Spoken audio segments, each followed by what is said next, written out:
ये सियासत फसादात आहा। की, ये सियासत फसादात की, और कब तक रची जाएगी। आहा। हमको बेबस हाय, किया वाह। जाएगा, उनको तलवार दी जाएगी। इसके बाद मैं मुख्तसर अल्फाज में व जामा अल्फाज में बज़्म के ताल्लुक़ से और इस बज़्म कारवां का सफ़र कैसा रहा, कुल हिंद मुशायरे का इनेक़ाद मुख्तसर अल्फाज में रोशनी डालने के लिए जनाब शाकिर ख़ान शाकिर परतूरी साहब से मुल्तमिस हूँ, नायब सदर बज़्म परवाज़ यादव परभनी, वो आए और मुख्तसर अल्फाज में। अस्सलामु अलैकुम रहमतुल्लाहि व बरकातुहू।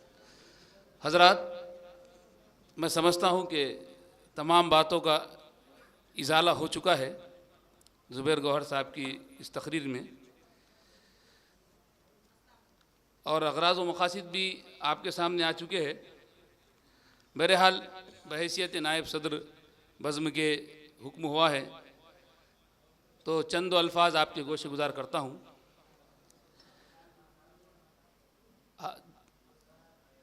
अगर हम देखें ज़माने हाजिर के अंदर मुल्क के बदलते तनाजुर में, तो ताअस्सुब की जो आग है ये मज़हब से निकल कर अब ज़ुबान तक भी आ चुकी है, और जहाँ पर ज़ुबान को मिटाने की, ख़त्म करने की साजिशें की जा रही है, वहीं पर हम सब की ये ज़िम्मेदारी बनती है कि हम इस ज़ुबान की बक़ा के लिए क्या कुछ कर सकते हैं। तो उसी की एक कड़ी हमारी ये बज़्म परवाज़ अदब है, जिसके अग़राज़ व मक़ासिद आप सुन चुके हैं कि ज़ुबान की तरक्की व तरवीज के लिए हर मुमकिन कोशिश करना, नए क़लमकारों को मौका फ़राहम करना, असरी तालीम, दीनी तालीम के जो तलबा है उनमें मुक़ाबला जाती इम्तिहानात लेना।